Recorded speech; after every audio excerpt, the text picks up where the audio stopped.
Pour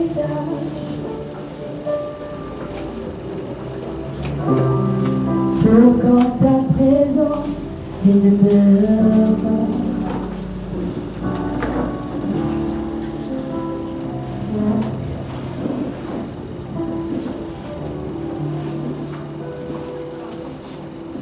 Quand ils étaient sur la montagne,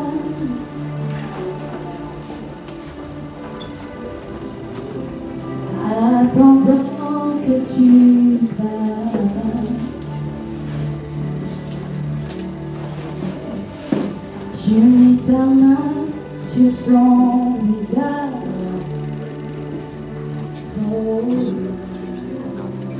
Pour quand ta présence ne meurt pas.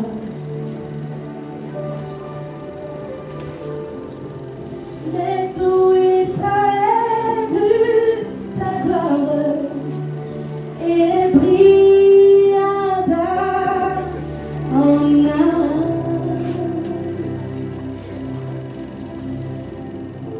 Maintenant tu nous appelles à rechercher ta femme.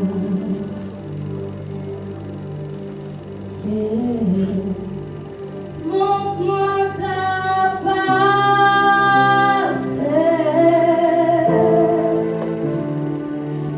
Montre-moi ta face.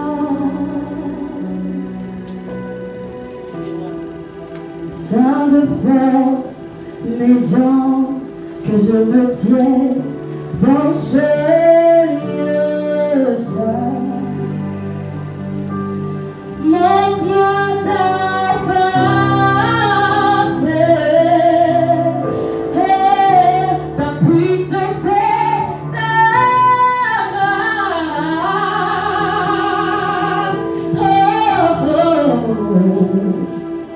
J'irai jusqu'au bout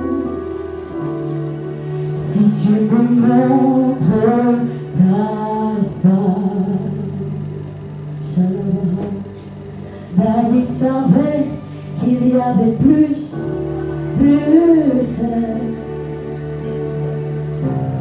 que la cheveux ta présence.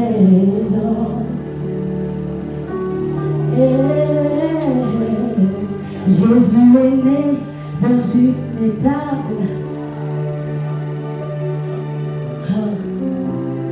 au milieu des rois et des hommes.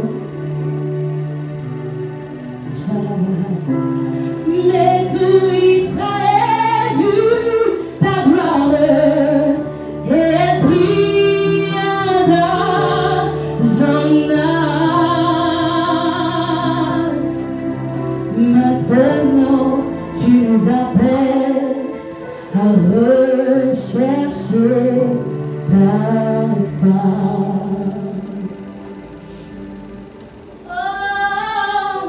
Montre-moi ta face,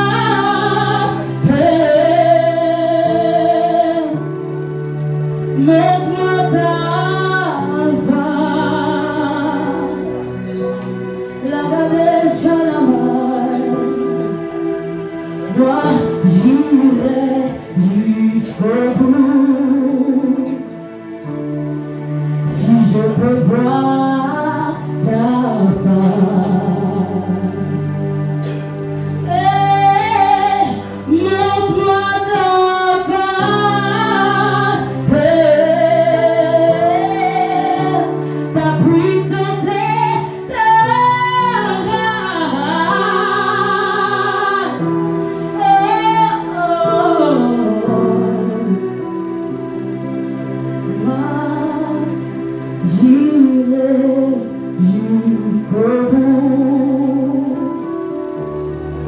Si je peux voir ta grâce, moi j'irai jusqu'au bout. Si je peux voir ta face, et je chante, montre-moi ta face.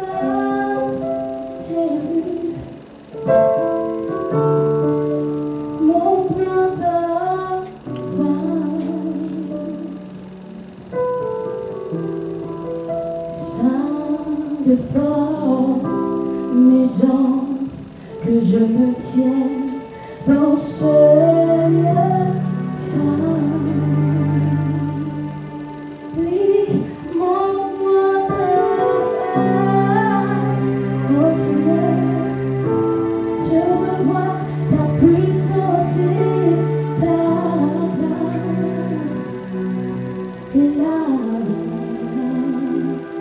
moi, j'irai jusqu'au bout.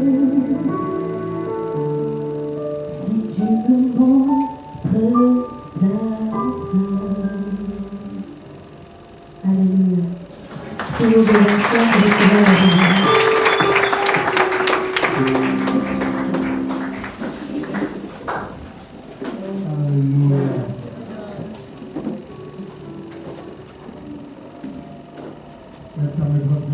Père, nous te bénissons, te rendons toute la gloire. Merci pour ta grâce, merci pour ta présence. Merci de ce que tu fais ce matin. Dans le précieux nom de Jésus que je prie. Que quelqu'un puisse dire Amen. Amen. Je nous garde debout pour la lecture. Jean 15, verset 8. Jean 15, verset 8. J'ai la parole de Dieu dans le livre de Jean 15, à partir du verset 8. La Bible déclare: Si vous portez beaucoup de fruits, c'est ainsi que mon Père sera glorifié. C'est ainsi que mon Père sera glorifié. Et que vous serez mes disciples. Et que vous serez mes disciples. Amen. Amen. Prenez place, s'il vous plaît. Alléluia. Le thème de ce matin, c'est devenir productif dans le Seigneur. Regarde ton voisin. Lui, devenir productif dans le Seigneur. Jess, mets-moi mon temps, s'il te plaît. Amen. C'est Jésus qui parle. Et va dire ceci: si vous portez beaucoup de fruits, c'est ainsi que mon Père sera glorifié et que vous serez mes disciples. Amen. Ça, c'est quelle version? Bible Second 21. Ceux qui manifestent la gloire de mon Père, c'est que vous portiez beaucoup de fruits. Vous serez alors vraiment mes disciples. Amen. Ça veut dire que être disciple de Jésus est la réponse à certains résultats. Amen. C'est ce que ce verset intriguant dit. C'est comme si il fallait remplir certains critères, ok, pour dire que je suis un disciple de Christ. Il dit: ceux qui manifestent la gloire de mon Père, ce que vous portiez du fruit, vous serez alors vraiment mes disciples. Amen. On voit deux choses ici, la position et l'honneur. Quelqu'un comprend ce que je suis en train de dire? On est positionné comme disciple si on porte du fruit. Amen. Dieu est glorifié ou bien honoré si on porte du fruit. Quelqu'un comprend ce que je suis en train de dire? Vous devriez comprendre ceci. Amen. Dieu ne nous sauve pas pour nous asseoir à l'église. Amen. Et devenir improductif. Quelqu'un comprend ce que je suis en train de dire? Amen. Dieu attend de nous que nous puissions porter du fruit. Dieu attend de toi que tu puisses porter du fruit. Quelqu'un comprend ce que je suis en train de dire? La fin de ta croissance, c'est le fait que tu puisses porter du fruit. Amen. Tu es une sémence qui peut se reproduire. Quelqu'un comprend ce que je suis en train de dire? Quelqu'un comprend ce que je suis en train de dire? Regarde ton voisin, dis-lui: je serai productif dans le Seigneur. Quelqu'un peut dire Amen. Quelqu'un peut dire Amen. Que Dieu nous rende productifs dans cette maison. Ton Amen n'est pas né de nouveau. Que Dieu t'aide à trouver ton couloir et que tu puisses servir dans sa maison de manière extraordinaire. Que tu deviennes un instrument puissant entre ses mains. Que des signes de prodiges et des miracles s'effacent au travers de toi. Je réalisais quelque chose. Cherche-moi Éphésiens 4. Et même je pense à partir du verset 12. Et je vais partager cette chose avec vous. Ok? Et je pense que c'est important en tant que chrétien, si nous pouvons comprendre ceci, ça va nous aider. Éphésiens 4, verset 11. Ok, non, ne lis pas, je vais lire pour gagner en temps. C'est lui qui a donné les uns comme apôtres, les uns comme prophètes, les autres comme évangélistes, les autres comme bergers enseignants. La suite. il a fait pour former les saints aux tâches du service.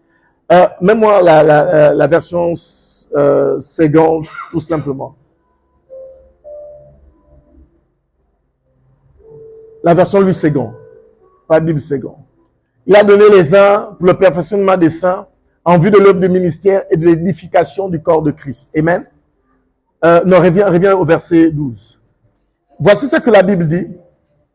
Que si Dieu a établi les pasteurs, si Dieu a établi les prophètes, si Dieu a établi les apôtres, amen, et s'il continue de les appeler, voici, la raison principale, c'est pour le perfectionnement des saints en vue de l'œuvre du ministère et de l'édification du corps de Christ. Amen. Ceci veut dire que chaque chrétien, s'il fouille bien, s'il se concentre bien, a un appel, a un ministère. Que le mot ministère ne vous fasse pas peur, ok? Ça veut dire service. Vous devriez comprendre que Dieu nous appelle au service. Quelqu'un comprend ce que je suis en train de dire? Dieu t'appelle au service. Même si aujourd'hui tu ne sers pas encore, sache que si tu crois dans le Seigneur, amen, et si tu te rends disponible dans sa maison, tu vas découvrir que tu es appelé à faire quelque chose. Quelqu'un comprend ce que je suis en train de dire? La Bible dit, Dieu veut que tu sois perfectionné, le perfectionnement des saints, en vue de l'œuvre du ministère. Ça veut dire que tu dois t'attendre à servir en passant par un process. Ok? Tu dois passer par des étapes qu'on appelle le perfectionnement des saints. Amen? Tu dois ajuster les choses que tu dois ajuster dans ta vie. Tu dois décider, ok, d'avoir une bonne réputation, de vivre dans la consécration, de booster tes temps de prière, de chercher sa face. Quelqu'un comprend ce que je suis en train de dire? Et la Bible est de l'édification du corps de Christ. Va au verset 13. Jusqu'à ce que nous soyons tous parvenus à l'unité de la foi et de la connaissance du Fils de Dieu, à l'état d'homme fait à la mesure de la stature parfaite de Christ. Vous devrez comprendre, ce que j'aimerais que vous reteniez ici, c'est la connaissance du Fils de Dieu. Amen. Écoutez, ce que ce verset dit, c'est que tant qu'on n'est pas dans le service, parce que qu'est-ce que les apôtres font? Ils nous enseignent afin qu'on soit éligible pour le service. Sauf qu'après, le service a des conséquences, ou bien a des avantages. Et l'un des avantages les plus frappants, c'est parvenir à l'unité de la foi, c'est d'abord la foi, et à la connaissance du Fils de Dieu.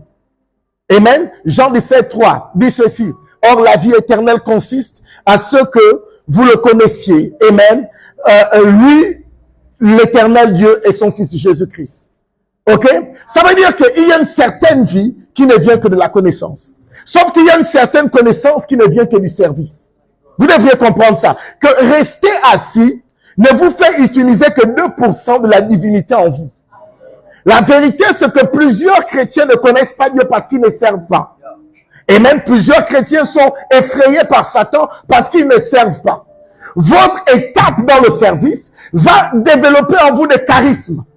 Ok? Va vous rendre éligible pour la manifestation de Dieu. Quelqu'un comprend ce que je suis en train de dire? Non, reviens dans Éphésiens. Vous voulez la connaissance de Dieu. Vous voulez connaître Dieu. Vous ne pouvez pas être en dehors du service.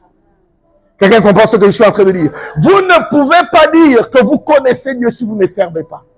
Vous ne pouvez pas dire que j'ai envie de connaître Dieu sans le service. Le service est la seule chose, amen, qui va révéler votre divinité. Le service est la seule chose qui va manifester le don que vous avez.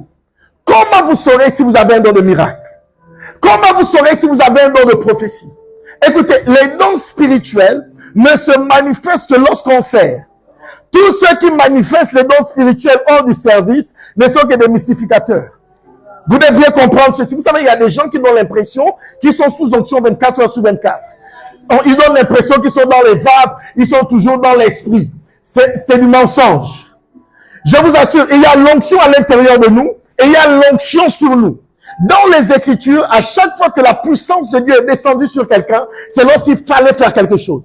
C'était pas 24 heures sur 24, à moins que la chose que Dieu voulait faire se fasse sur 24 heures. Quelqu'un comprend ce que je suis en train de dire?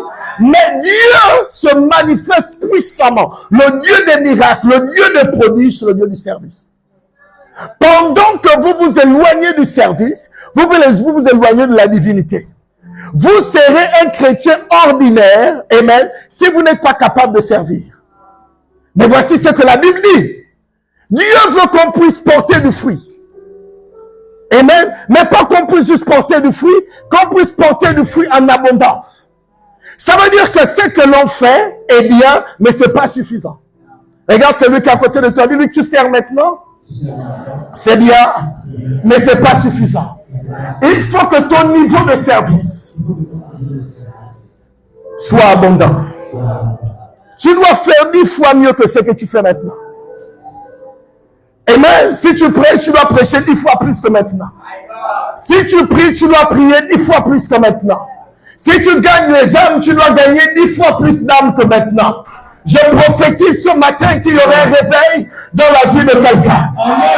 Écoutez, tout ce que Dieu veut nous donner se trouve dans le service. C'est pas juste la connaissance. On parle de l'unité de la foi. Ça veut dire qu'il y a même une certaine foi que l'on manifeste, amen, que si on est dans le service. Amen. Écoutez, vous ne pouvez pas rester assis. Par exemple, dernièrement, il y a 2 jours, Francis Ngannou s'est battu contre Anthony Joshua. Et vous dites, oh, pourquoi? Ok. Nous, on est en tout cas, nous, on regarde plus le foot que la boxe. Donc, ceux qui ne sont pas des fans de la boxe, tout le monde a misé sur Francis Ngannou parce que c'est lui qui est médiatisé, c'est lui qu'on connaît en Afrique. Voilà, il tape les gens pour vivre. Sauf que Anthony Joshua est 2 fois champion du monde. Ok, ne pensez pas que c'était un amateur là. Je suis tombé sur une vidéo de lui en 2012. Il frappait déjà là-bas, il frappait mal. Et donc, j'ai dit à ma femme, le jour avant le combat, j'ai dit, on dirait un Ngannou quand même, il va croiser garçon. Parce que, mais en 5 minutes, il a dormi. Qu'est-ce que j'ai envie de vous dire? Quand les deux étaient assis à la conférence de presse, on ne pouvait pas deviner la puissance de frappe d'Anthony Joshua, à moins que tu sois un suiveur ou bien fan de la boxe. Mais pour les profanes, il était là. Un Ngannou a dit qu'il va le frapper. C'est ce qu'il a dit. J'ai suivi la conférence, il a dit qu'il va le frapper, etc. Il va le mettre KO. Et on a posé la question à Anthony Joshua, il a dit, il ne sait pas. Ce qui va se passer, va se passer. Vous comprenez ce que je veux dire? Et ce qui s'est passé, c'est passé. Mais quand il est assis, amen, tu ne peux pas lui prêter des intentions qu'il va terrasser un tel géant. Et c'est la même chose avec nous. Pendant que nous sommes assis, on ne peut pas savoir ce que Dieu peut véritablement faire avec nous. Quelqu'un comprend ce que je suis en train de dire? Plusieurs personnes ici sont assises et le fait d'être assis vous rend ignorant de votre valeur. Le fait d'être assis dans la maison de Dieu vous rend aveugle sur les capacités et les potentiels que vous avez. Écoutez, la bénédiction d'Abraham consiste à quoi? Je te bénirai, je rendrai ton nom grand et tu seras une bénédiction. Dieu ne te bénit pas pour t'asseoir, il te bénit afin que tu deviennes une bénédiction. Quelqu'un comprend ce que je suis en train de dire? Ton potentiel, tes capacités, tes habiletés, l'onction qui est sur ta vie sera manifeste si tu sais. Tout à l'heure au premier culte, c'est Aïcha qui a prêché. Généralement, on la voit toujours comme Judas ici, parce qu'elle compte l'argent. C'est la trésorière et tout. Pendant qu'elle est assise comme elle a, amen, on ne peut pas deviner la grâce de Dieu sur sa vie. Amen. Par exemple, si je dis, ok, je suis debout là, elle est debout là, venez, on va imposer les mains, toute l'église, à 95% viendra vers moi. Quelqu'un comprend? Pourquoi? Parce qu'on est assis. Dès qu'on est assis, ok, on neutralise notre potentiel. Dès qu'on est assis, on ne sait pas qui nous sommes. Et les gens aussi ne peuvent pas savoir qui nous sommes. Quelqu'un comprend ce que je prophétise que tu vas t'élever. Ton amen n'est pas né de nous. Quel que soit ton domaine de prédilection, je prophétise ce matin que tu t'élèveras. L'église peut dire amen. L'église peut dire amen. Regarde ton voisin, dis-lui, écoute, Dieu a tellement investi en toi que tu te causes du tort en restant assis. Reviens dans Jean 15 au verset 16. Amen. Jean 15 verset 16.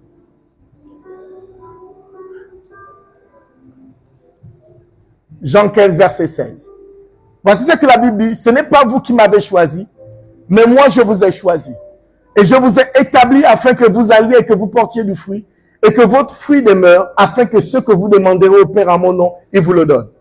Amen. Écoutez, ce verset, c'est Jésus qui parle. Et là, Jésus révèle l'une des raisons pour lesquelles les gens n'obtiennent pas les réponses à leurs prières. Amen. Ici, il dit, afin que ce que vous demanderez au Père en mon nom, il vous le donne. Mais généralement, on prie, ça veut dire que celui qui vit dans le péché prie. Ok, celui qui ne sert pas prie. Au nom de Jésus. Mais voici, ça c'est Jésus qui parle, c'est pas Paul, c'est pas un des prophètes, c'est lui-même Jésus. Il dit qu'il faut remplir certaines choses, certains critères, si on veut que nos prières soient exaucées. Il dit la première chose, c'est que vous devez avoir la conscience que c'est pas vous qui vous êtes choisi, c'est moi. Amen. Ça veut dire qu'il ne nous a pas qualifiés sur nos compétences, il nous a qualifiés sur son amour. Quelqu'un comprend ce que je suis en train de dire? Dieu ne s'est pas appuyé sur nos habiletés pour nous établir. Quelqu'un comprend ce que je suis en train de dire? En d'autres termes, ok, il mise sur toi parce qu'il t'aime. Mais concernant les habiletés, il s'en charge. C'est lui qui va te donner les habiletés. Quelqu'un comprend ce que je suis en train de dire? Écoutez, vous n'êtes pas trop faible. Quelqu'un comprend? Arrêtez de vous disqualifier là où Dieu vous a qualifié. Arrêtez de vous qualifier pour une petite vie pendant que Dieu vous appelle à une grande vie. Regarde celui qui est à côté de toi, dis-lui, c'est pas moi qui ai choisi ces choses. Dis-lui que la bonne vie que Dieu a choisie pour moi, je suis juste victime de la grâce. Vous devriez comprendre ceci. Si ce n'est pas vous qui vous êtes choisi, amen, ça veut dire que ce n'est pas vos efforts qui font la différence. Quelqu'un comprend ce que je suis en train de dire? Je vais aller plus loin. Vous devez divorcer de toute forme de culpabilité.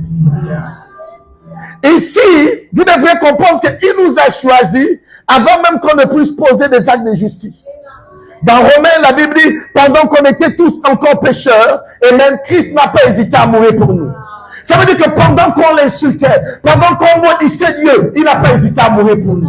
Et il ne nous a pas choisis à cause de nos compétences. Donc nos compétences ne doivent pas faire partie, ok, des critères de sélection.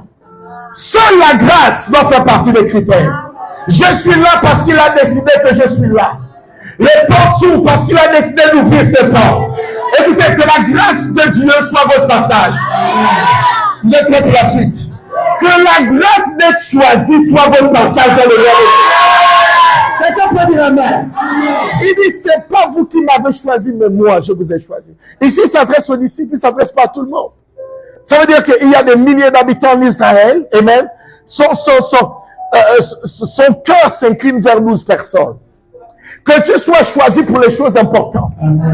Que tu ne sois pas juste choisi pour la honte, pour le malheur, pour des accidents, pour que ta vie soit en péril, mais que Dieu te choisisse aussi pour les grandes choses.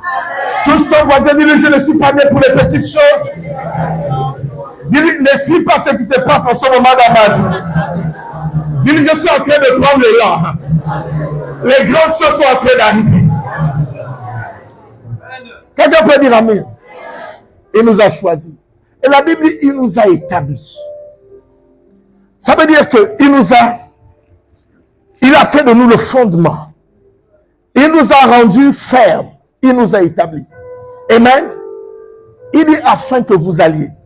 C'est là le problème. C'est que les gens ne partent pas. Amen. Écoutez, le fait d'être assis tue la destinée.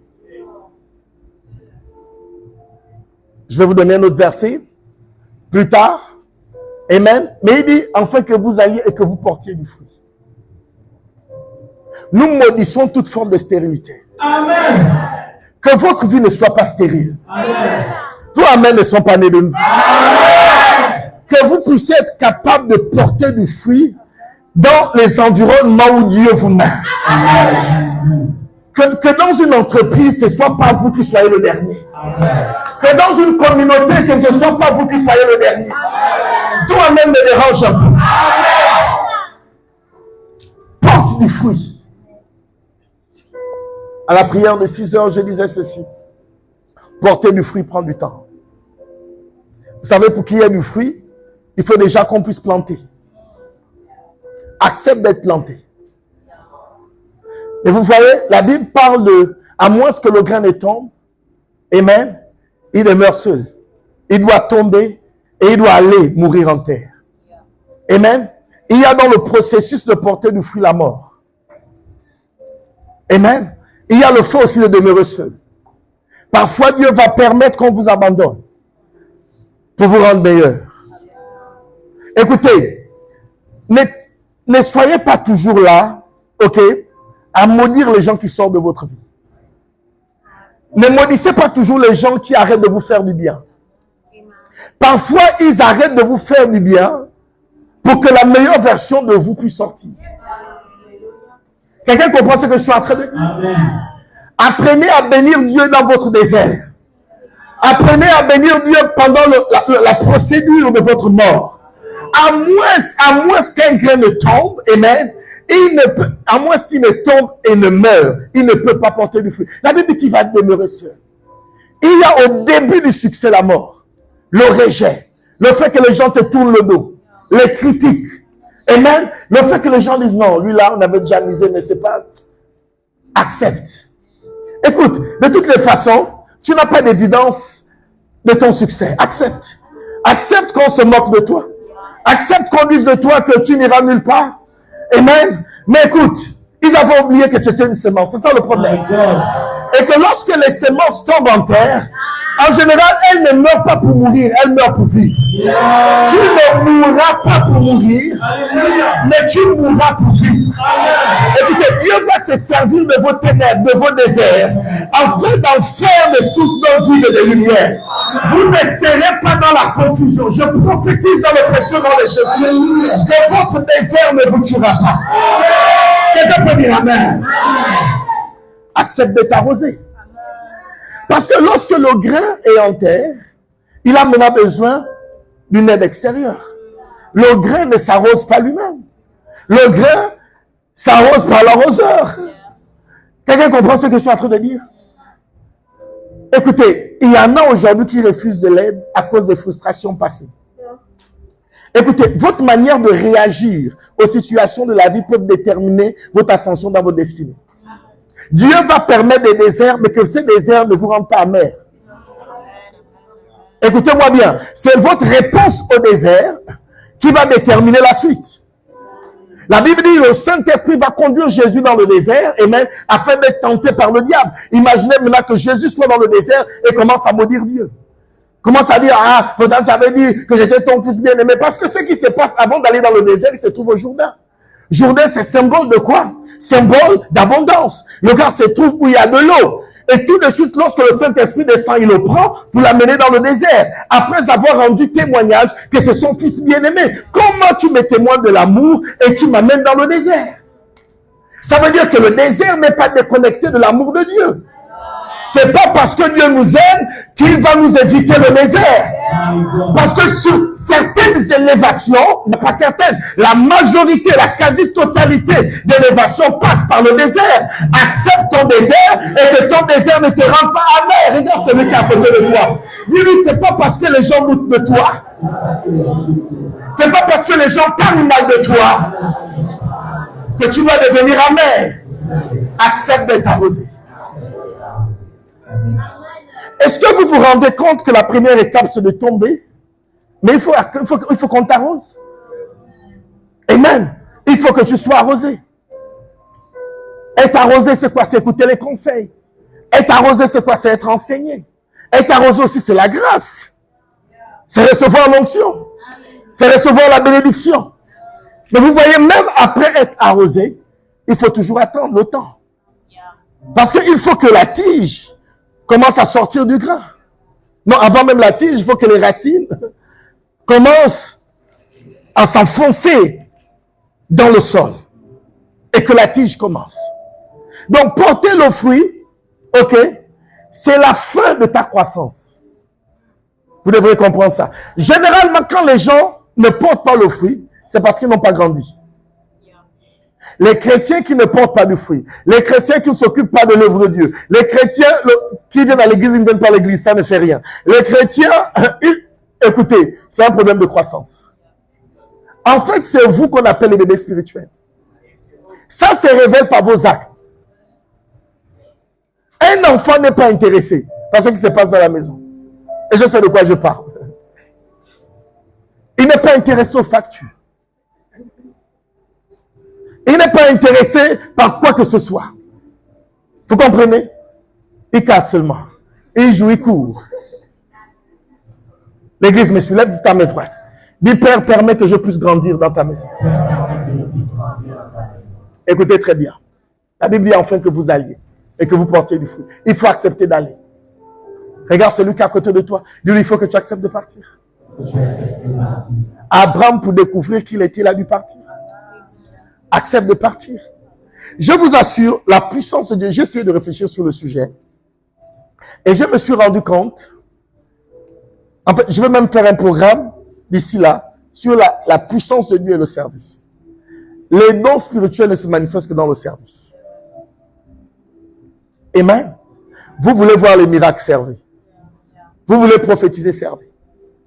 En fait, tous les charismes sont liés au service. Amen. Ce que tu appelles grand prophète, la différence avec toi, c'est leur disponibilité au service. Amen. Il était responsable d'une cellule Kléber. Il était responsable d'une cellule Labikele. Un jour, une famille l'a interpellé. Ils ont appris qu'il était en train de prier. Et la mère, c'est la mère de la famille, ou bien les filles qui sont venues t'appeler, qui étaient malades, leur mère. Voilà, leur mère était aveugle. Et puis, ils ont décidé de venir l'appeler pour aller prier. Amen. Tu avais déjà prié pour un aveugle avant? Tu aurais pu imaginer qu'un jour, tu aurais prié pour un aveugle et quelque chose se serait passé. Dans le service, il allait l'imposer les mains, les yeux de la femme s'est ouvert. Amen. Écoutez, les manifestations sont venues pourquoi? À cause de la disposition. Peut-être qu'on veut souvent mystifier les manifestations de Dieu. Je vous assure, il n'y a aucun secret. Le secret, c'est le service. Si aujourd'hui, vous décidez de prendre votre vie chrétienne au sérieux, vous décidez de faire les cours de fondement, vous décidez d'être enseigné, vous serez choqués de ce que Dieu va faire. Les malades seront guéris, vous allez chasser les démons, et même vous serez un géant. Mais la vérité, c'est que le secret, c'est la disponibilité. Amen. Regarde celui qui est à côté de toi, dis-lui, il faut que tu ailles. Dis-lui, il y a plusieurs choses qui sont liées à ta destinée, amen, qui sont connectées à ton niveau de service. Personnellement, ok, la bénédiction de ma vie est liée au service.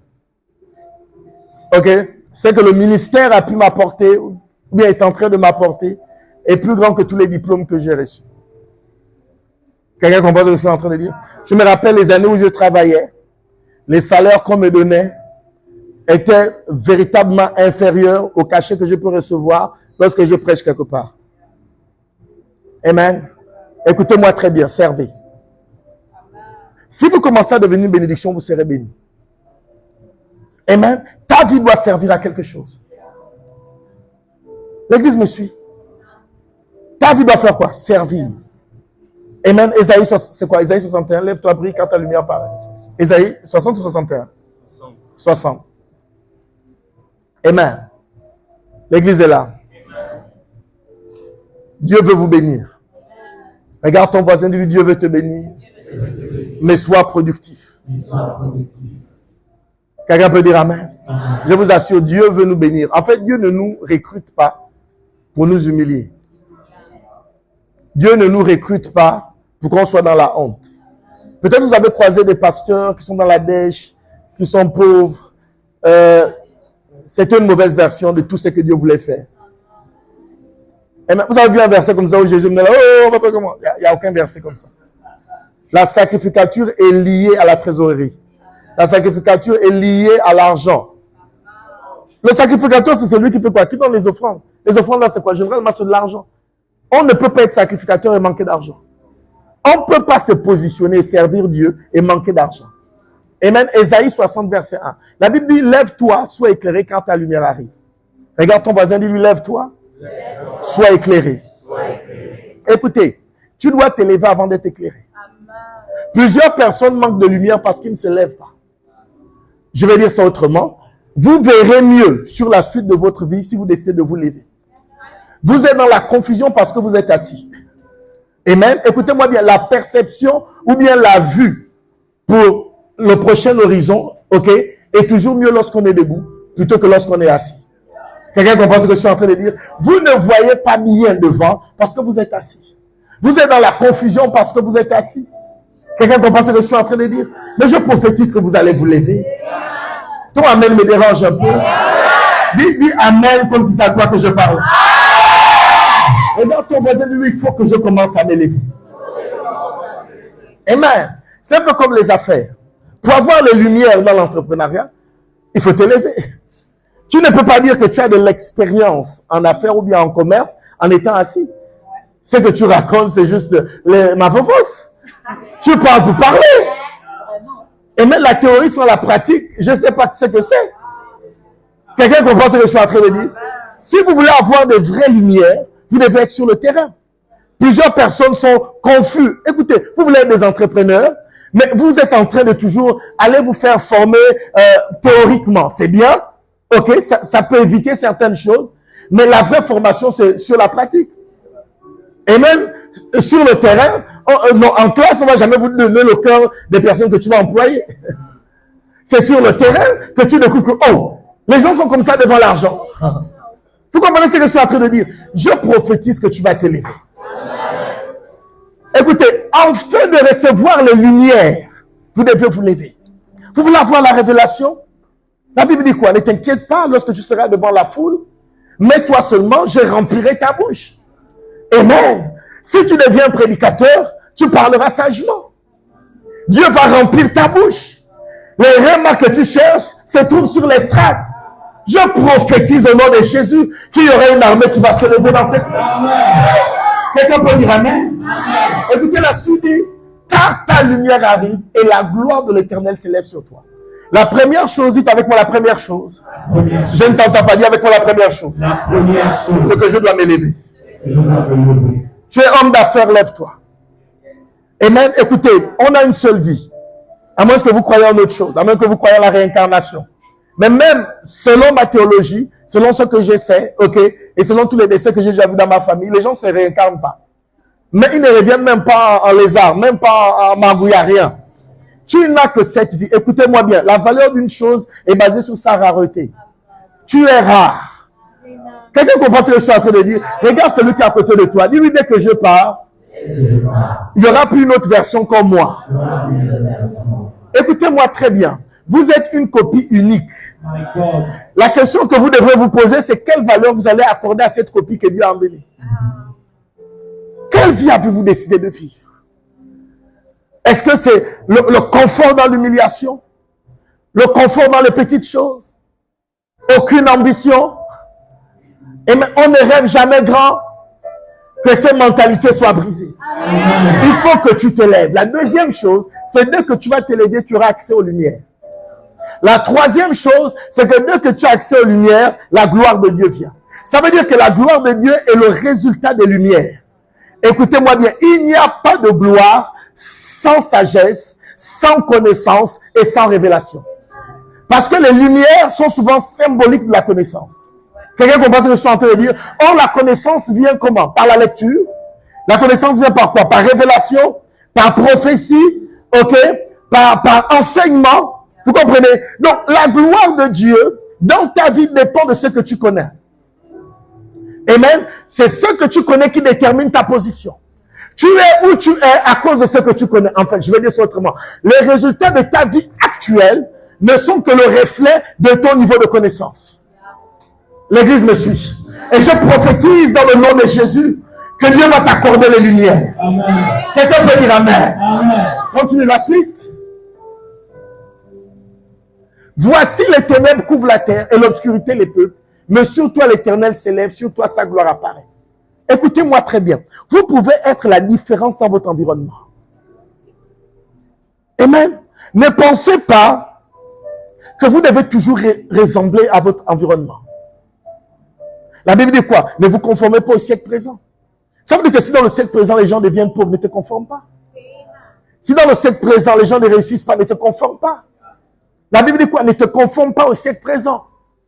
Mais écoutez, la Bible dit, voici les ténèbres couvrent la terre et l'obscurité les peuples. Mais sur toi, l'Éternel s'élève sur toi, sa gloire apparaît. Dis avec moi, je suis la différence. Je suis la différence. Regarde ton voisin, dis-lui, écoute, mon environnement ne déterminera pas ce que je deviendrai dans la vie. Mais vous voyez, une fois j'ai enseigné ici sur la puissance de l'environnement. Oh, l'environnement est aussi puissant qu'un démon. Parce que si l'environnement dans lequel tu nais est mauvais, tu deviens automatiquement mauvais. Vous comprenez ce que je suis en train de dire? Votre environnement conditionne vos rêves. Votre environnement détermine le début de votre position dans la vie. Et même, ne négligez pas la puissance de l'environnement. Voici pourquoi Dieu va dire à Abraham, quitte de cet endroit. Tu ne peux pas être une bénédiction à certains endroits. Écoutez, la Bible va dire que lorsque Jésus va repartir à l'endroit où il est né, ok, il n'a fait aucun miracle. Le même lorsqu'il était dans d'autres villes, il faisait des grands miracles. Voici qu'il arrive là où il est né, ils ont commencé à neutraliser la puissance de Dieu sur lui. Jésus, il n'y a aucun pasteur qui a été plus loin que lui. Il n'arrive pas à faire des miracles. La Bible dit qu'il a simplement imposé les mains à certaines personnes qui furent guéries. Aucun miracle. Quelqu'un comprend ce que je suis en train de dire? Ça veut dire qu'il a géré des maladies mineures. Pourquoi? À cause de la puissance de l'environnement. Votre environnement peut déteindre sur vous qui vous devenez. Qui vous serez dans la... Écoutez-moi très bien. Ne méprisez pas votre environnement. Maintenant, qu'est-ce qui constitue votre environnement? Ok, les humains. La vérité, c'est que votre environnement, ok, est déterminé par le type de personnes qui vivent dans l'environnement en question. Quelqu'un comprend ce que je suis en train de dire? Lorsque Mugabe a pris le pouvoir au Zimbabwe, il a décidé de chasser les Blancs. Ok? Donc, il a remis les industries d'agriculture à certains Noirs et il a surtout remis les quartiers riches, ok, à des Noirs. Donc, à des pauvres. Écoutez-moi très bien. Il a pris des gens dans les ghettos. Il les a mis dans des quartiers résidentiels. Des années après, les quartiers résidentiels se sont transformés en ghettos. Ça veut dire que l'environnement est beaucoup plus que la terre. L'environnement est une personne. En fait, l'environnement est une mentalité. L'environnement est un groupe de personnes qui pensent de la même manière. Quelqu'un comprend ce que je suis en train de dire? Voici pourquoi il y a de la puissance dans les associations. Parce que dès que vous changez d'association, en bon terme, vous êtes en train de changer d'environnement. Même si vous vivez dans un ghetto, dès que les gens avec qui vous marchez ne sont plus les gens du ghetto, écoutez, vous commencez à voir des lumières. Vous devez apprendre à briller dans les ténèbres. Quelqu'un comprend ce que je suis en train de dire? Quel que soit l'endroit où tu vis, quelle que soit, écoute, la situation financière de ta famille, ça ne doit pas déterminer le type de lumière qui brille sur toi. Même si les ténèbres couvrent ta famille, je prophétise que toi, tu vas briller. Toi-même me dérange.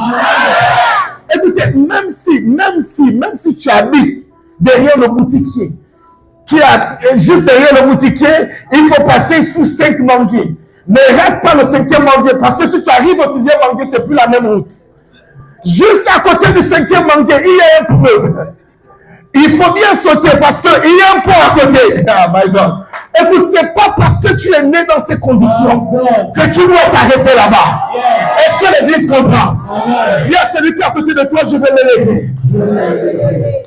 La suite dit quoi? Verset R2. Tu es avec moi. Des nations marchent à ta lumière et des rois à la clarté de tes rayons. Dans les ténèbres en question, il y a des rois. Amen. Écoutez-moi très bien. Si vous brillez, des personnes avec des trônes viendront vers vous. Même dans le ministère, tu brilles dans le ministère, il y a des grandes personnalités qui viendront vers toi. Même s'ils ne viennent pas au culte, de nous, ils viendront. Ne pensez pas que toutes les personnes élevées en dignité dans cette nation ne fréquentent pas les pasteurs. Sauf que parfois, ils ne les fréquentent pas en public. Quelqu'un comprend ce que je suis en train de dire? Des nations marchent à ta lumière et des rois à la clarté de tes rayons. Je prophétise que ce ne sera pas juste les nations. Mais que Dieu, pendant que tu vas briller, enverra aussi les rois. Et maintenant, écoutez, que votre succès soit tellement grand que même des personnes élevées en dignité voudront être éclairées de la sagesse que Dieu t'a donnée. Quelqu'un peut dire Amen? Continue. Verset 4. Porte tes yeux alentour et regarde. Tous, ils s'assemblent. Tu peux augmenter mon micro, s'il te plaît. Ils viennent vers toi, tes fils arrivent de loin et tes filles sont portés sur les bras. C'est de ça dont je suis en train de parler, porter du fruit. Le mot, c'est kratos. Ça veut dire engendrer. Écoutez, dès que tu t'élèves, les fils viennent. Quelqu'un comprend ce que je suis en train de dire? Tu ne peux pas être en Christ depuis plusieurs années. Tu n'as aucun fils. C'est vrai que tu n'es pas pasteur, mais tu es déjà en âge d'engendrer. À 6 heures, je disais ceci, que la croissance de l'Église vient lorsque les enfants deviennent des fils. Et dans le monde naturel, nous tous ici, nous appartenons à une famille. Nous sommes d'accord? Sauf que notre famille n'a pas commencé avec nous. Nous ne sommes qu'une partie de notre famille. Mais ça a bien commencé avec 2 personnes. Nous sommes d'accord? C'est 2 personnes qui ont fait des enfants. Et ces enfants ont fait des enfants. Et puis on est devenu une grande famille. Ce qu'on appelle la famille élargie. On est d'accord? Ça veut dire que la croissance vient comment? Lorsque les gens font des enfants. Ça, c'est dans le monde naturel. Sauf que dans le monde naturel, à 12 ans, on peut déjà faire un enfant. Quelqu'un comprend? Sauf que on est jugé irresponsable lorsqu'on le fait parce qu'on n'a pas les moyens de nous occuper de cet enfant. On est d'accord? Ça veut dire que même en Christ, il y a un niveau de notre vie chrétienne où on peut déjà engendrer. Sauf que c'est irresponsable parce qu'on ne peut pas s'en occuper après. Quelqu'un comprend? Quand tu es dans ce niveau, au lieu d'ouvrir une église, joins une église. Fais les enfants et amène à la maison.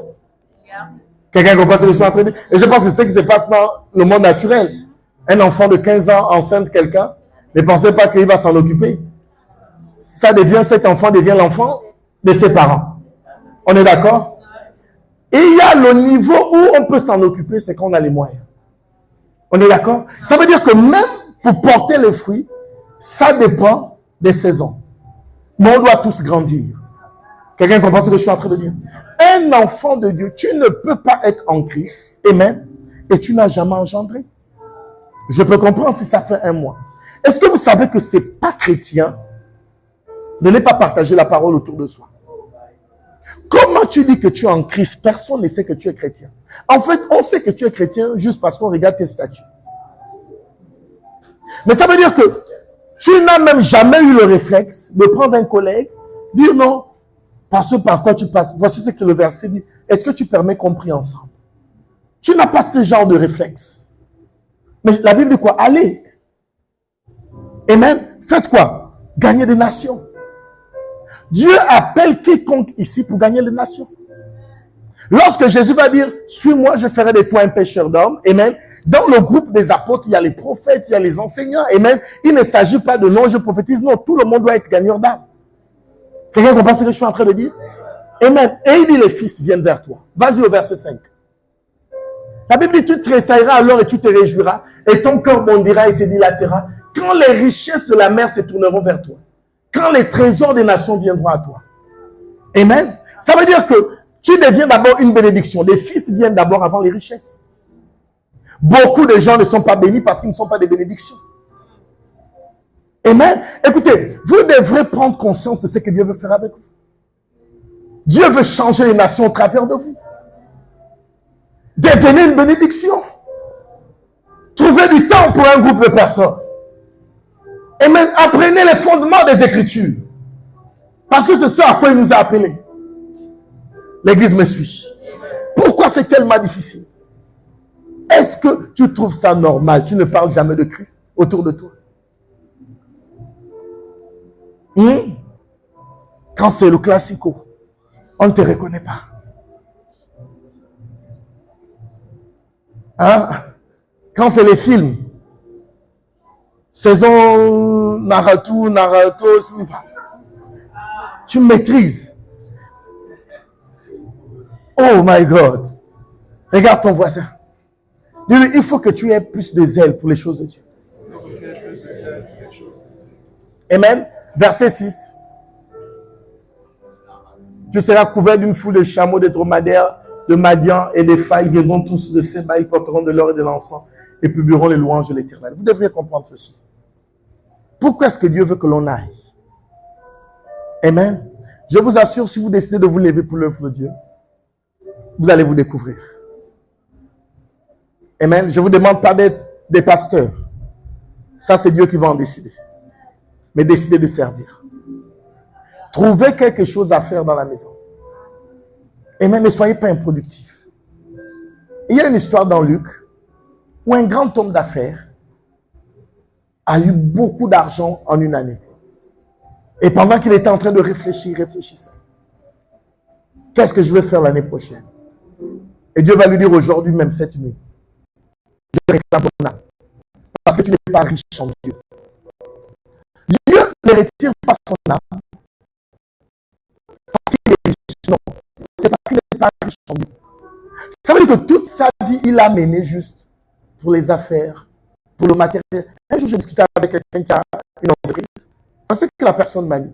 Il m'a dit, il pense que son ministère, c'est l'entreprise. J'ai dit, ah, ça c'est dans quelle Bible? Genre, dans ton entreprise là, tu manifestes, parce que les dons spirituels accompagnent le ministère. Vous comprenez?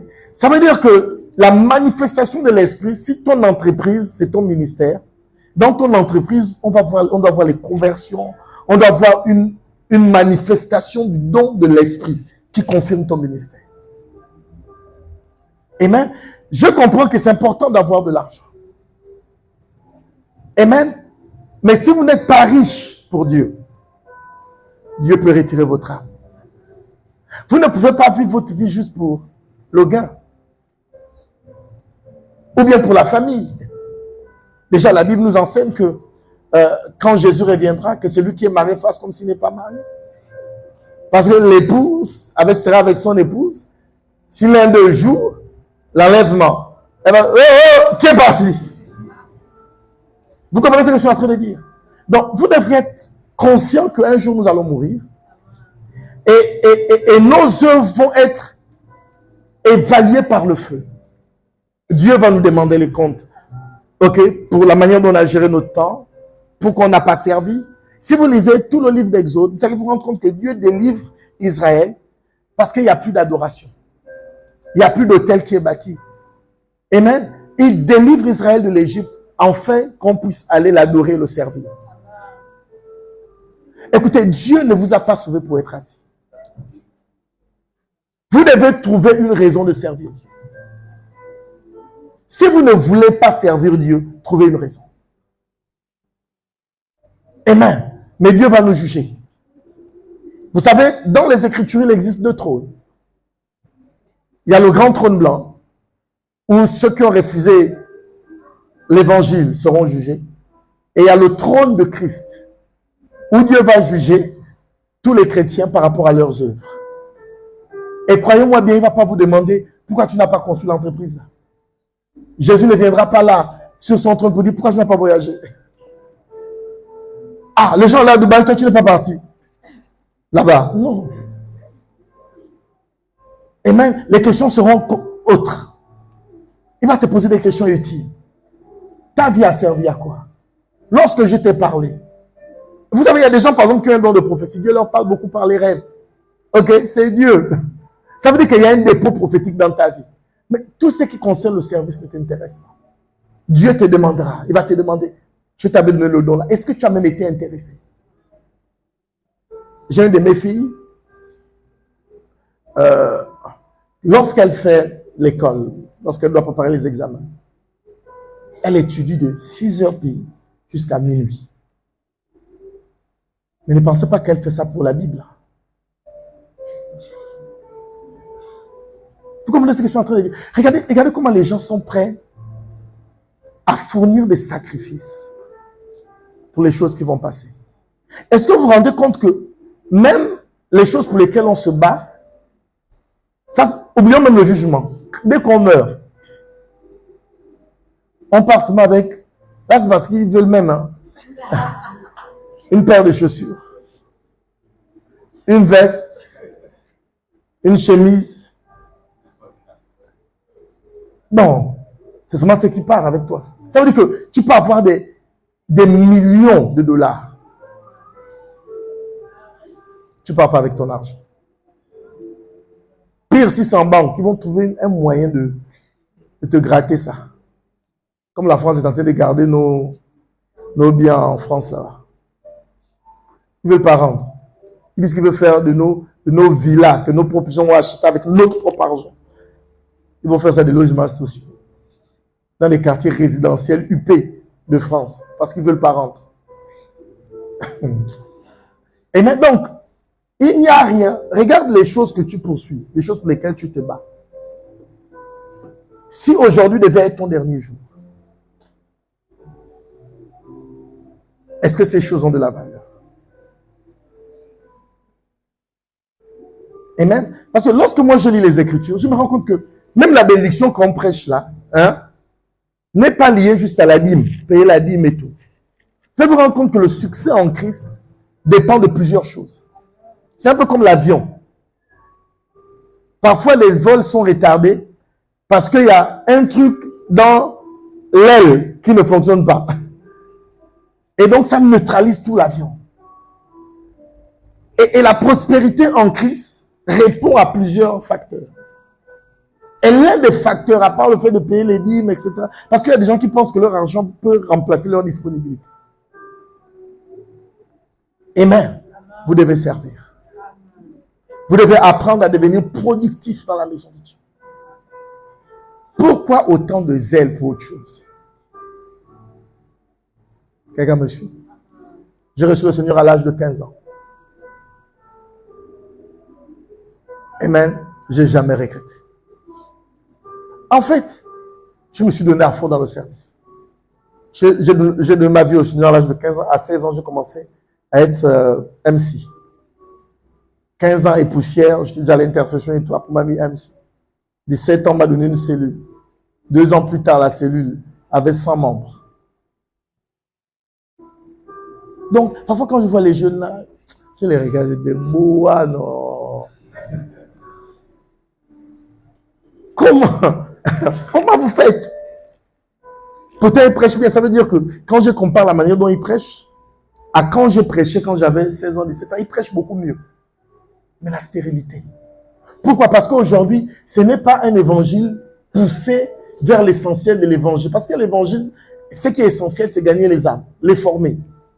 Sauf que c'est un évangile poussé vers le prophesy, poussé vers je veux une voiture, poussé vers une maison. Tout ce qui est matériel et qui nous déconnecte de ce qui est véritable. Je ne dis pas que ces choses ne sont pas bien. Je dis juste que, ok, il y a un ordre de priorité. Quelqu'un comprend ce que je suis en train de dire? Vous ne pouvez pas poursuivre que le matériel. Vous ne pouvez pas poursuivre que l'argent. Vous ne pouvez pas poursuivre que le mariage. Vous ne pouvez pas poursuivre que les affaires. Vous ne pouvez pas être intéressé à un programme à l'église seulement lorsque le thème c'est, je sais pas, bénédiction plus. Mais dès qu'on dit les dons spirituels, dès qu'on dit le service, dès qu'on dit le baptême du Saint-Esprit, il y a un désintérêt. Tu risques d'être surpris. Parce que celui qui va t'évaluer, ce n'est pas ton pasteur. Celui qui va t'évaluer, c'est le Seigneur des esprits. Celui qui va te mettre sur la balance et qui va juger tes œuvres. Un de mes amis a eu un songe il y a quelques années. Il disait que dans ces songes, c'était terrible. Je vais conclure avec ça. Amen. Il dit dans le songe, il y avait plusieurs personnes qui venaient et il y avait les anges devant cette porte. Et devant la porte, il y avait aussi comme une grosse marmite où il y avait un grand feu. Et chaque œuvre qui venait ressemblait à de l'or. Et donc dans la vision, il a demandé, c'est quoi l'or que les gens tiennent? Ils ont dit non, ce sont les œuvres que nous avons pratiquées sur la terre. Et donc, qu'est-ce que Dieu disait? Parce que dans Romains, la Bible dit que nos œuvres seront testées, purifiées par le feu. Donc, chacun mettait l'or qu'il avait dans le feu. Si tous consumaient, tu ne rentrais pas. C'est si ton or pouvait demeurer après le feu. Il y a d'autres qui mettaient beaucoup d'or. Ce qui ressortait, c'était un petit bout. Vous devriez vous poser de véritables questions. Amen. Amen. Pourquoi tu es chrétien? Amen. Revenons. Jean 15, verset 16. Dieu veut que tu portes du fruit. L'église est là, bien l'église est en train de fruire. Vous n'aimez pas ce genre de message? Amen. Ce n'est pas vous qui m'avez choisi. Mais moi, je vous ai choisi, je vous ai établi afin que vous alliez. Allez ici, là. Ce n'est pas aller faire les entreprises. Allez ici. C'est aller faire des nations des disciples. Vous devez trouver une raison de servir Dieu. Amen. Écoutez ce que la Bible dit. Et que vous portiez du fruit. Les fruits là, c'est kratos. Il s'agit des humains. Il s'agit de gagner plusieurs hommes. Plusieurs femmes. Amen. En fait, se positionner en bénédiction pour les nations. Et la Bible dit, et que vous portiez du fruit et que votre fruit demeure. Donc vous devez trouver une raison ou bien un moyen pour que les âmes que vous gagnez en Christ ne repartent pas dans le monde. Amen. La suite dit quoi? Afin que ce que vous demanderez au Père à mon nom, il vous le donne. Ça veut dire que c'est si on sert Dieu, si on gagne les âmes, ok, que les choses qu'on va demander à Dieu, il va nous les donner. Amen. Amen. Moi, je ne suis pas riche, mais je ne suis pas aussi dans le besoin. Amen. Mais le jour où j'avais décidé de dire à mes parents, les études que j'ai fait, le master que j'ai fait, il faut oublier ça. Moi, j'ai décidé, j'ai trouvé un travail. Ils m'ont dit, tu as trouvé un travail où? Et j'ai trouvé ça Ecclésia.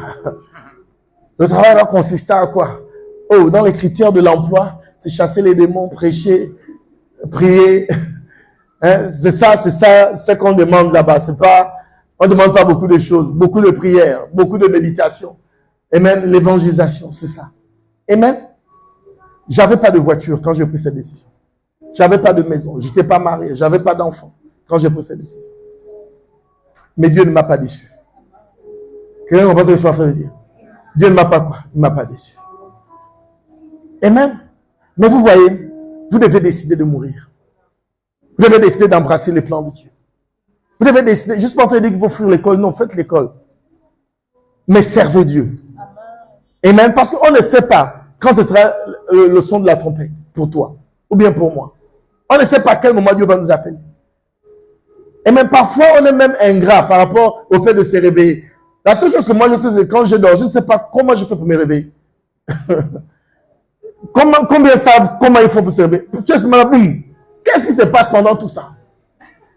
Qu'est-ce qui peut se passer? Et mais en fait, se réveiller chaque matin est un miracle. Et même se réveiller, je ne sais pas ce qui se passe souvent dans le corps. Les scientifiques vont me dire, est-ce qu'il y a un choc? Qu'est-ce qui nous pousse à nous réveiller? On est là maintenant, tout à coup, tu as un peu, boum. Oh, tu étais où? Tu reviens d'où? Ça va? Plusieurs ont fermé les yeux, ne se sont pas réveillés. Pendant que nous sommes là, servons Dieu. J'ai servi Dieu, j'ai essayé d'être un bon chrétien. Amen. Je n'ai pas fait le voyou à l'église. Je n'ai pas cherché les femmes à l'église. Je n'ai pas fait, je viens à l'église, je bois le vin. Je n'ai pas fait, je fais à l'église, je fais les business pour escroquer les gens. Je n'ai pas fait ça. J'ai essayé de mener ma vie très honnêtement. Amen. J'ai évité les dettes. Ce sont les critères de ma vie. C'est vrai que vous me voyez là, je ne suis pas endetté.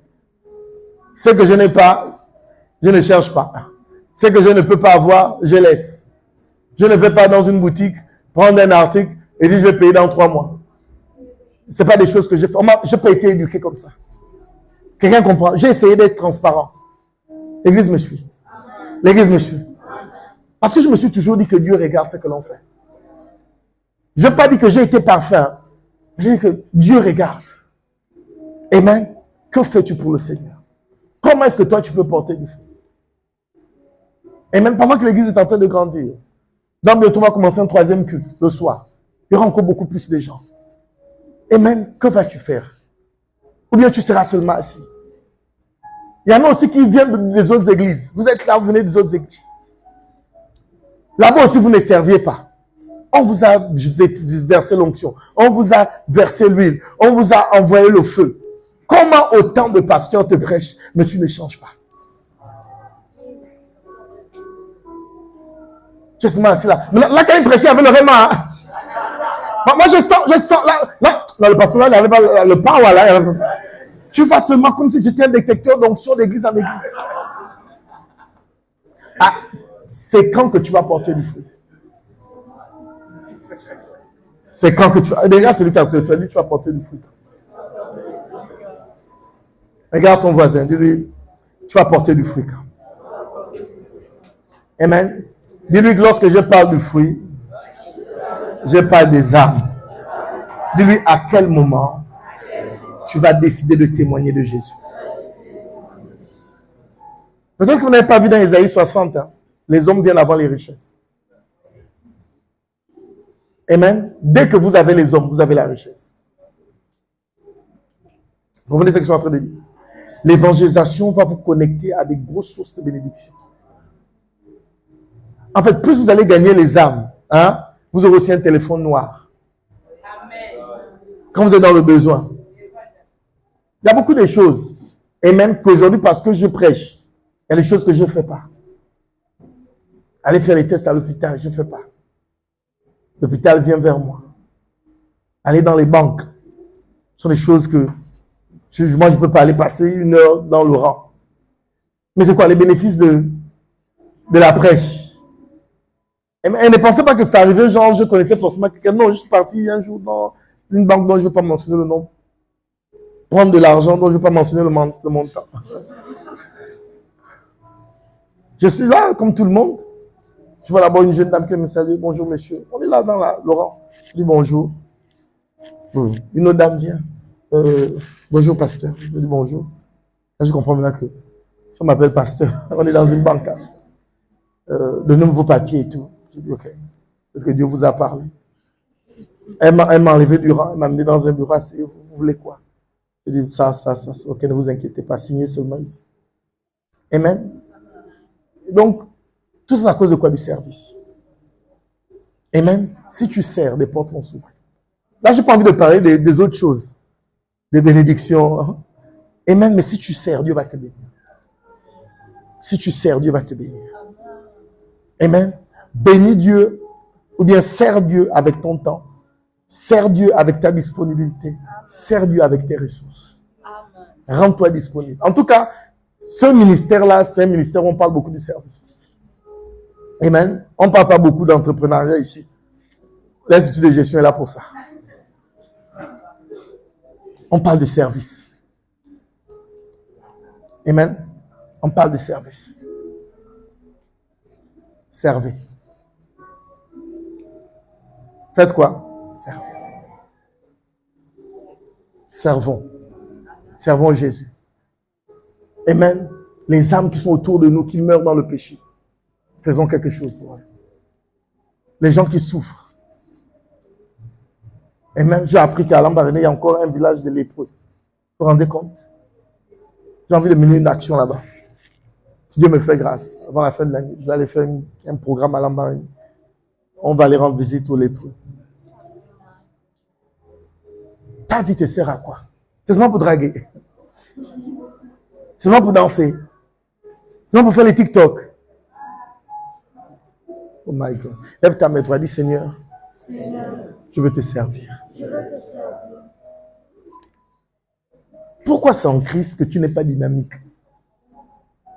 Quand tes ex parlent de toi, la manière dont tu les as dragués, la manière dont tu parles, tu es tellement convaincant.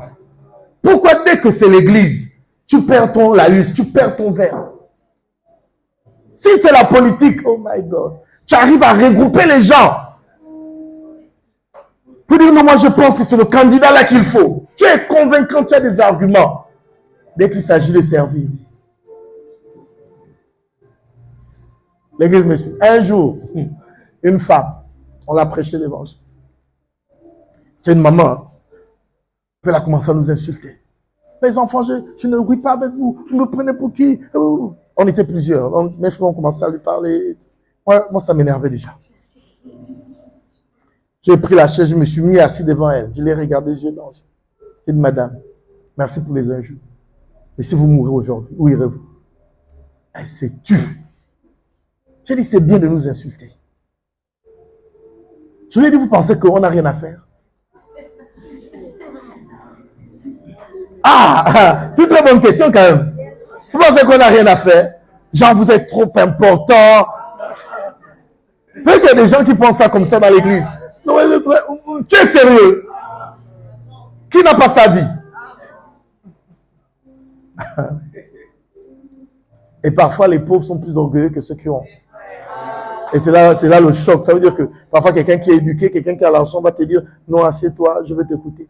Mais il y a des pauvres dans leur pauvreté. Ils insultent Dieu. Ils sont orgueilleux. Ça veut dire que c'est incroyable. Je suis souvent choqué. Ça veut dire que toi-même, tu te bats dans la vie. Tu vois. Tu te bats. Rien ne marche. On te dit non, tu sais. Essaie quand même de nous écouter. Quel Dieu! Nous sommes bien des ancêtres. Ah, les ancêtres. Même mes ancêtres sont étonnés. Eux-mêmes se sont battus pour leur vie. Ça n'a pas été... Vous les embêtez encore pour votre life. C'est compliqué quand même. Un jour, je vous dis, un jour vos ancêtres vont apparaître. Ils vont dire arrêtez, arrêtons. Arrêtez tout ça. On n'a pas encore fini de régler nos problèmes ici. Et vous voulez encore nous embêter. Mais il faut faire attention. L'église est là. Regarde ton voisin, pose la question, tu ne veux pas servir, pourquoi? Dis-lui pourquoi tu ne veux pas être productif dans la maison. Amen. Lève ta main droite, prie pour toi-même pendant quelques minutes. Prie. Shabahandoli. Brakalias Mandodobo. Dis Seigneur, aide-moi à te servir. Dis Seigneur, même si je ne comprends pas pourquoi te servir, ouvre ma compréhension. Malakada Manderebash. Malokereba. Tu peux prier mieux que ça. Mede Hasaba. Mando Kapahadare.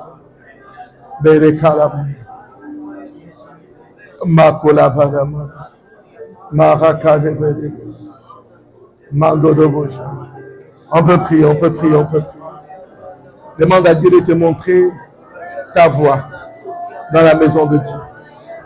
L'appel de Dieu est progressif. Parfois, Dieu va te dire, va d'abord à la chorale. Parfois, il va te dire, va d'abord aux médias.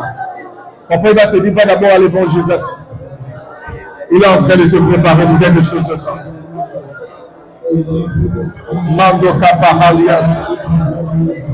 Berebusa. Makatuna Bash. Manda Nabukana Bashamada. Berebusa Kandana Badu. Raka Pahandolo Bushaba. Manda Nabakandana Badu. Manda Nabakandolo Bushaba. Marakata Nabadamada. Mekada Nabusama Kandana. Raka Pandana Badakandolo. Manda Nabakandana Badakandana. Raka Pahandana Bada. Mekada Pahandana Badu. Tu peux prier mieux que ça, Manda Kabada. Makata Sabahanga. Raka Manduru Shakada. Raka Pahanga. Manduru Shabakanda.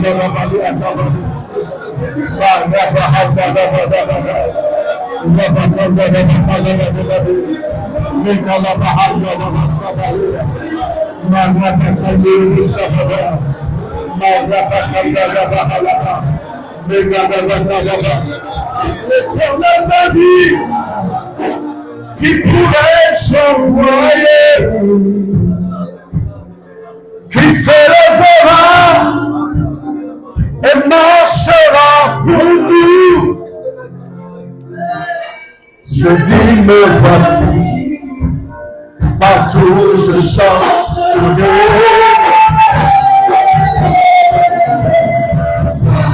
Ça, un éternel dessein, de la terre, et rempli de sa gloire. Ça, un éternel dessein, de la terre, et rempli de sa gloire. Alléluia. Tu veux servir Dieu et tu as du mal et tu veux que je prie avec toi pour que Dieu te donne la force et le courage de servir. Je veux que tu viennes devant. Je vais juste te